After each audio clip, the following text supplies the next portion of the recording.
working? Sound working okay? Yes. No? Maybe? Okay. Nobody knows. My name is Tom Ross. I am a little bit embarrassed to see my announced, oh, Captain COBOL. But a friend of mine who works in RDZ development said I deserved a promotion from Mr. COBOL to Captain COBOL. So it's got Captain COBOL. Sounds good. So I have it on my office door and have to have fun. But I am not Professor PO1. That's Peter Elderod. But I did learn PO1 first in university before I learned COBOL. And I'm going to talk a little bit about PO1. Unfortunately, I have more than 2 hours of material and 1 hour to present. So I will skim through and talk about the things that I think are most important, and hopefully you will agree. We'll soon find out. Okay, a little bit of history about PO1. And is my pointer working? No, there it is. It's a similar history to COBOL, in fact, and COBOL is now copying the PO1 in some ways. All of these releases of PO1 were based on the same code base, mostly assembler, and not very fun to work on. And only the PO1 for MVS and VM was the one that was LE conforming. It generated code that could only run on LE, not the older PO1 runtime.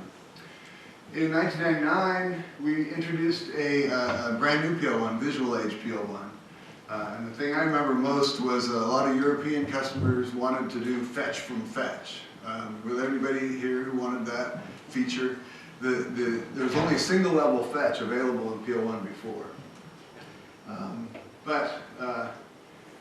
It was interesting. I was at Share in the United States when it was announced, and unfortunately it required all of the PO1 programs to be recompiled, or none of them. And customers were not happy with that. Now PO1 is much more flexible. You can recompile one or many. And we learned this in COBOL to not do this when we came out with our new compiler with version 5. So this is when PO1 introduced a new code generator, a new backend, and was shared with C and C++. COBOL just got a new code generator backend in version 5. And eventually C and C++ and PO1 will use the same one as COBOL. Right now, Java was the first to use this new code generator optimizer that we have. Then COBOL, and now C for Linux, and then C for ZOS, and PO1 for ZOS will have it as well. Is there anyone who remembers the migration from PO1, MVS, and VM to Visual Age PO1? Did you have challenges here with that? There were quite a few challenges with different results with different generated code. COBOL version 5 has the same challenge, so it could be difficult. So I just want to make sure. COBOL version 3 to version 4, very easy. Version 4 to version 5 is more like migrating to Visual Age PO1. So I just want to give a warning. All right. So I am going to skip forward. This is a bunch of new features, 31-digit long numbers. Fetch from fetch is the one that I remember that really drove kind of the primary motivation for Visual Age PO1. Different types of floating point besides the hex floating point that IBM's had forever. Improved interoperability with C and Java. COBOL has the same things. XML parsing. I'm going to go to 4.5. Look at this presentation. It's so interesting. So, as I said, I really have to go high speed here. I've got to turn up my processor speed, but hopefully I can get to some of this. So, improved performance, enhanced middleware support, string length, JSON is a big deal. Are you looking at using JSON with COBOL or PO1 yet? Anyone? Yeah. Okay. Because we consider that to be the most important thing to work on. And so if we're wrong, we need to know.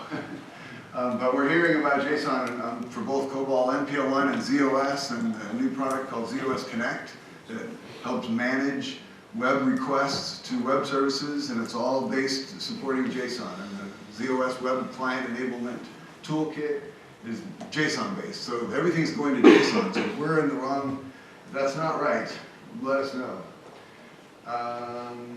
And a whole bunch of requests for enhancements.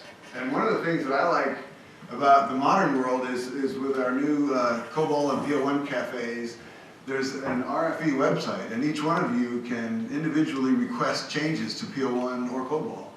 And you don't have to go through your IBM representative and say, can you submit a requirement for me, or go to a user group. You can just go to the website and say, add something to PO1. And then we'll say no, or maybe we'll say yes. But we'll tell you, if we say no, we'll tell you why, and if we say yes, maybe we'll do it in next release. Peter is very good about cranking out responses to user requirements. And COBOL is better now too. We've tripled the size of the COBOL development team, so now we can respond to requirements almost as fast as Peter does for PO1. So the big deal now in both COBOL and PO1 is performance. That's a very important feature. Each release of the hardware, we get new things to take advantage of. And I have a really good example for COBOL that shows just a tremendous performance improvement of doing something a different way without different clock speed of the CPU or any of that stuff, just a completely different way to get work done, like the vector facility. Henrik was talking about doing analytics using the vector facility to do math faster, but in the languages we're finding that we can do character processing faster with this is our first implementation, our first exploitation of vector instructions, of the SIMD instructions. So in particular for PL1, search and verify are using the vector instructions in version 4.5 of PL1 with Arch11. So looking for doing these kinds of functions, looking for equal or doing string compares. So here's an example of looking for correct UTF-16 data in a string, or incorrect, making sure it's correct. And so you're looking at a whole string. With vector instructions, you can generate code to do all of this work kind of at the same time. That's the magic of SIMD. You can do work on multiple bytes at the same time. And even more important than that, it provided a way to do this via generated code, rather than having the code generator bail out. And as a compiler writer, it's kind of a fail when we get to a statement and we say, oh, that's too hard, we're not going to generate code, we're going to call a library routine. Because whenever you call a library routine, it takes 100 instructions or so just to get to the library routine and back again. So if we can avoid that, that's much better. And so here's the generated code, and it's a little bit low level for you, but you can see the SIMD instructions are also called vector instructions, which confused the heck out of me in the beginning, because I thought vector was like something from Fortran days of doing math on many multi-dimensional arrays simultaneously. But this is a similar thing that can also be done on characters. So the mnemonics have V for vector, but a lot of times we talk about SIMD instructions. Same thing. So here's the new instructions, several of the V instructions used here. And unfortunately, I didn't realize that we didn't have the timing here, but for COBOL we have a timing comparison. I'll show you. So mod and rem of fixed decimal. So again, generating code instead of library routines. We can get much faster code. DFP, which for old guys like me still means data facility product in 1983 or something, but now it means decimal floating point, and we can do fixed point arithmetic very accurately with decimal floating point. And the biggest thing here is there's all this talk about where is the data and going out to the cache, or actually having to pull in pages and such like that.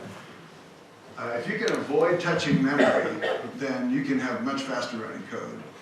If you have to touch, then Tina was talking about trying to get use something that's already in memory and not have to go really far out there. But the hardware doesn't like to wait around for a nanosecond to actually get memory.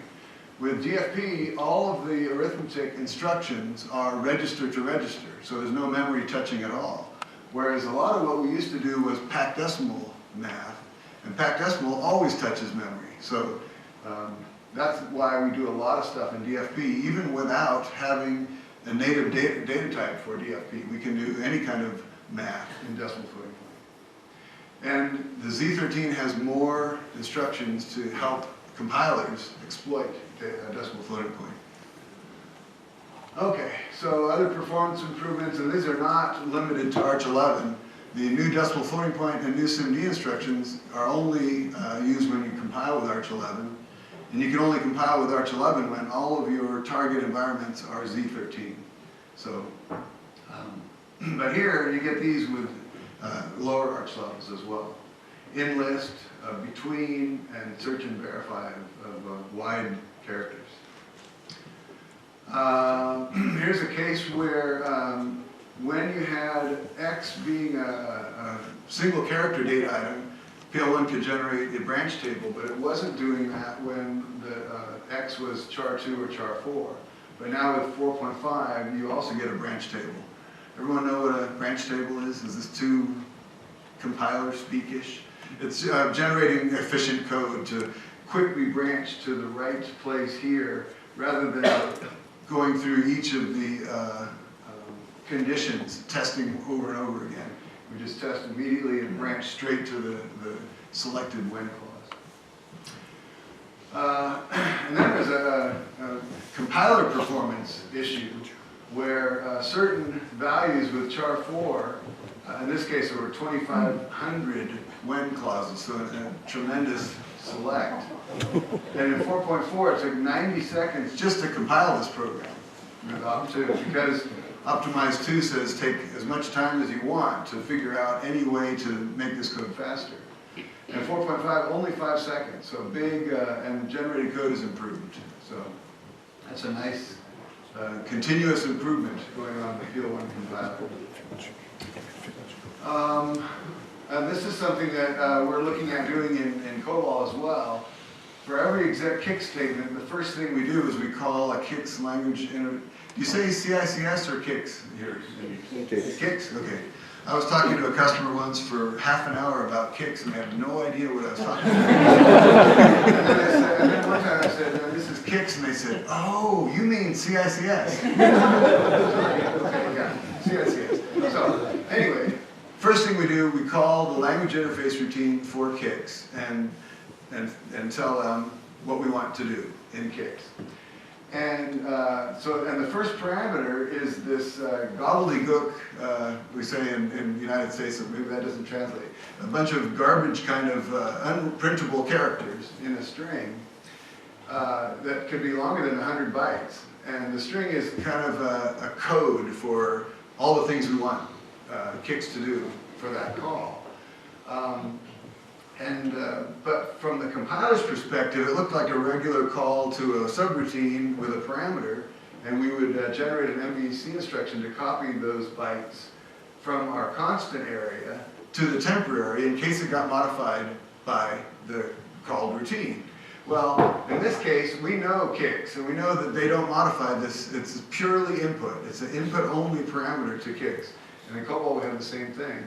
So now we're changing this to mark this as input only in PL1. We don't have this in COBOL, but we're doing the same kind of thing where it's going to be input only, and we're going to eliminate the MVC. Don't push that. So it eliminates the allocation of the temporary on the stack and reduces your DSA size and runs a little bit faster. So one of the nice things I think about compilers, of course I think compilers are great because I work on them, but is you get advantages of work we do without having to change your code at all. All you have to do is recompile, and suddenly you get improvements in your program, and you didn't do anything to your source. So, all right, enhanced middleware support. Indicator variables for exec SQL. Well, there's just so much stuff here. There's actually 90 slides here, so I'm not sure exactly where to focus next. IND4. Multi-row fetch is supported by PL1, and we're trying to get that in COBOL as well.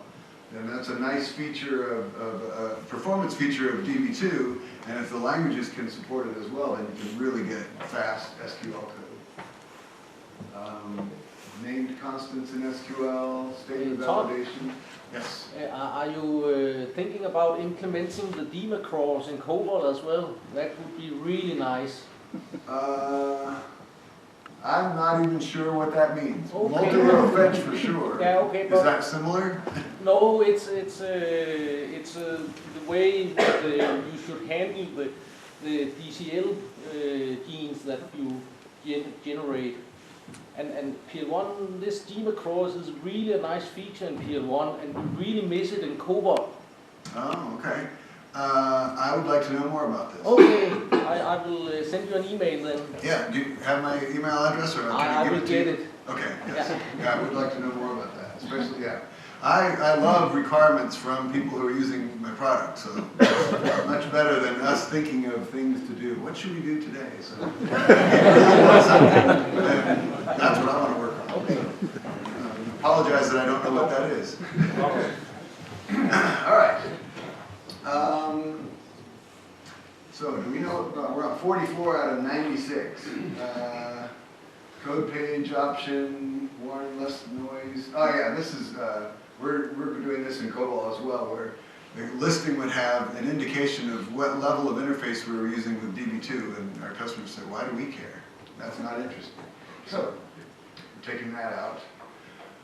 Yes, so string increase. So now you can have strings of 128 meg, if you want, instead of only 32K.